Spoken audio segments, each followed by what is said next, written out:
Hi, I'm reading from the book Färjan, The Ferry by me, Tomas Berglund. We're on the 13th episode. On the south side there are buildings. There is a beautiful little village with wooden houses, old and new, mostly old. I keep nagging that there should be a small gas station on the south side where you can fill up and buy an ice cream. But the village is too small for that, I think. It's probably fantastic that there is a ferry going back and forth between the north and the south sides. The village needs the ferry certainly needs the village. If it weren't for southern Sikfors, there would never have been a ferry. Now we take it for granted. The ferry is banging and going back and forth. What would have been the alternative? If there had been no ferry, everyone would have had to drive on the south side, the entire southern road between Piteå and Sikfors and Älvsbyn. There are probably data and statistics that show whether the ferry is full or empty at various loading and unloading times. It can't be full all the time, I think. At certain times, there is probably more traffic. The ferry is probably most important at certain times of the day, say morning and evening, when people are going to and from work. It actually matters whether you can get onto the ferry at once, or whether you have to wait until the next departure. In any way, it's like I'm counting on people living on the south side of the river. That's where they have their homes. But of course, it could be on the other way around, that you have your homes on the north side of the river. Then you have to think a little bit differently. Johannes doesn't like waiting time, dead time, time when you could be doing something else. He is a person with a lot of energy. Fast, drive fast, turn left. Ooh, I'm poor slowness compared to Johannes. It goes so incredibly slowly when I drive. It's impossible to imagine being in that situation. It's as if Johannes has told his palms to his face. He holds his palms to his face. God, how slow it goes. But I can't do better. I think I drive the closest route. It is the whole procedure that takes too much time. The ferry has to come to the ferry dock and unload, then to then be able to load and transport vehicles to the south side.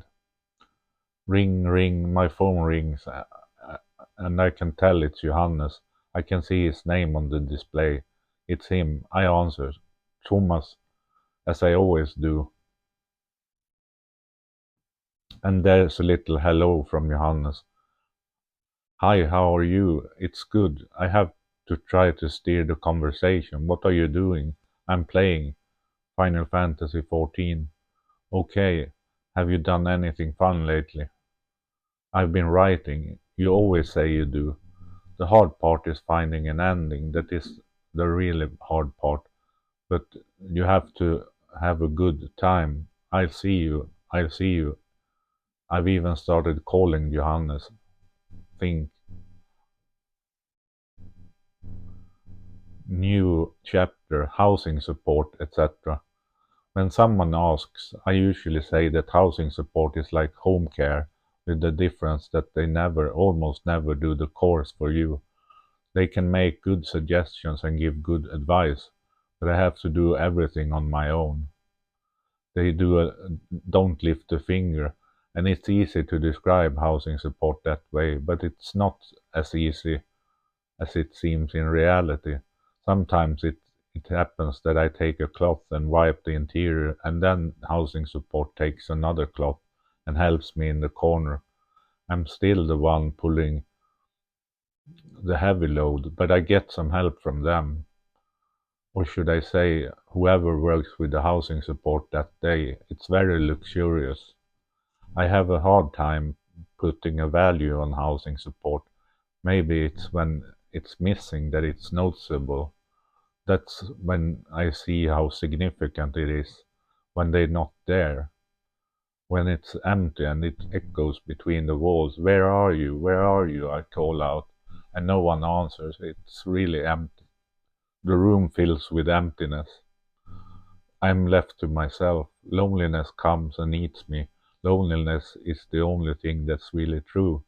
Everything else is just a construction. That I could be anything other than alone. When the brain shuts down, when there's nothing to embrace, then I let go and disappear into myself. The complete relaxation. Could it be sleep? Housing benefit is chasing me with this cleaning thing. Housing benefit is 3 out of 7 days a week. Tuesday, Wednesday, Thursday. Tuesday plus Thursday are now set aside for cleaning, Wednesday for exercise. But it's been a long time since we did anything fitness oriented on Wednesdays. Instead, we've been sitting and talking in my kitchen. I hate moving, in whatever form it may be, on command, just because I need some other form of carrot. How did I do it before?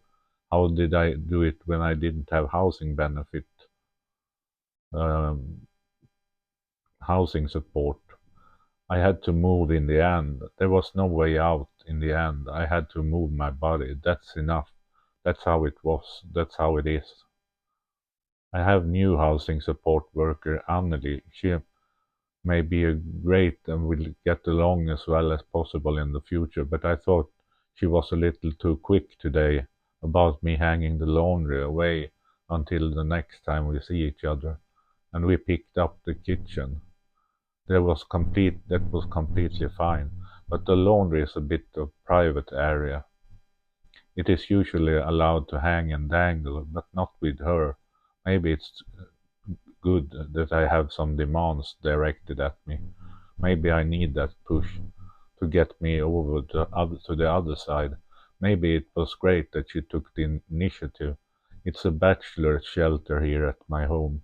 It's not so easy to describe it in text, but things are kind of dependent on each other. Otherwise, I think things are going pretty well with the housing support. I feel like I've started to get to know most of the staff, for better or for worse. Maybe those who have been with me for a while will let me go longer. Maybe I'll have a little more ups and downs here and there when I've gotten to new staff member. Right. Maybe it should be a greater distance so that I can get my bearings. My life revolves around bed and sleep. I come up with all kinds of evasions so that everything just goes on as usual. Come and see me, but just leave me alone. Let me have it as I usually do. Let me lie still and just rest.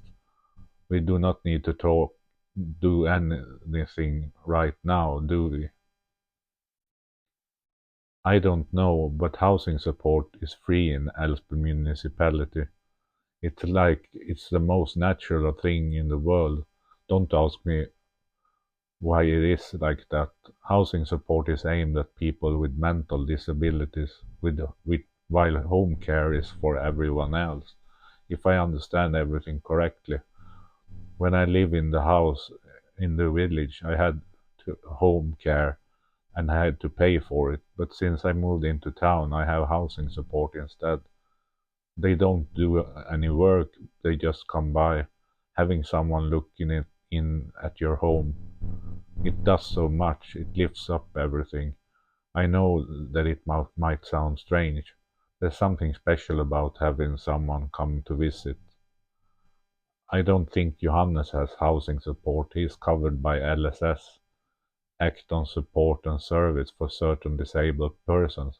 I think Johannes has so-called LSS accommodation. In any case, he talks about his accommodation as accommodation. There is a common room that there and there is access to staff there for a large part of the day, and you have the opportunity to to someone around the clock if I understand it correctly. There is even a nurse to talk to until 8:30 p.m. or something like that. Johannes asks, what wouldn't you like to have LSS? Wouldn't you like to live in accommodation? And I answer a little stiffly that I would feel safe and comfortable with a good manager. Everything seems to take care of itself. Ping ping, now it was time. Now the doorbell rang. Now a person will come and nag me to wash the dishes and clean. It's not always like that. They always ask me if I want support with something, washing dishes, laundry, or cleaning. I get to choose for myself. There's no compulsion. We even go out and walk with each other. There's one of the housing support workers that I don't really get along with, but the others get along with very well. But there are always has to be something, or we get along quite well anyway. It's it's not that terrible. It's luxurious. But now we have the while when I've been without housing support, and it's been going well anyway. It's been working. There is always something to do when I have housing support. I can clean the kitchen, wipe the table, wash the small amounts of dishes that are not washed, hang the dishes to dry, wipe the cabinets that have a streak of dirt. I can vacuum and put things away in the right place. Sometimes I offer coffee. It's nice, but some people say no. I think several users have coffee and it's simply too much. You can even have too much coffee. I'm trying to figure out what it feels like to drink too much coffee. You can almost get shaky, a little dazed, like your eyes are wide open. It's a bit special. You might think that it would mostly be about my life when me and housing support talks to each other, but that's not always the case. Many times we can get into the life and reality of the housing support. One is in the process of getting a motorcycle license, and I follow that with excitement. It's always fun to hear her how it's going for her. Someone else talks about their children and their family. Someone has separated and met someone new in Gällivare. Sorry if I remember wrong. She she sits and drives back and forth. Sometimes I wonder where the line is for what I'm told. Of course, they have a certain distance that they keep, otherwise, it wouldn't work. It has sometimes occurred to me that the most expensive thing I probably is probably if I am submitted to the hospital. In the closed psychiatric ward, I don't know how many employees there are for each user or patient.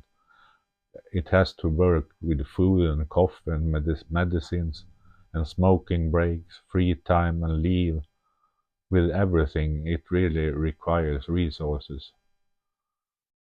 It must be significantly cheaper to have staff to look after the patient, to just come by for an hour here and an hour there, home care or housing support in the home.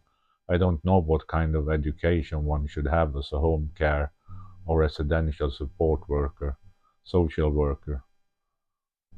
But what would be the most fun situation for a residential support worker?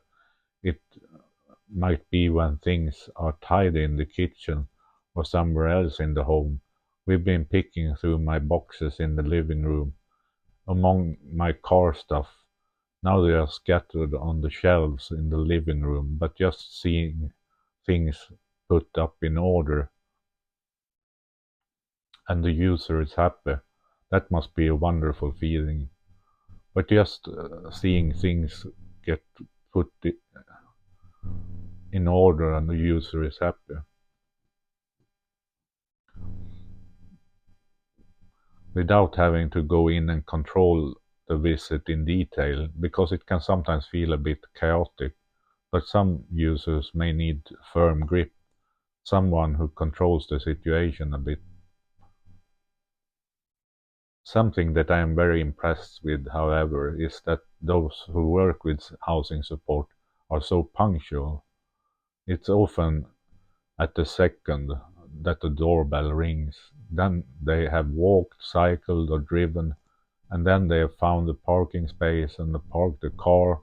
Then they have to walk from the car to the right address.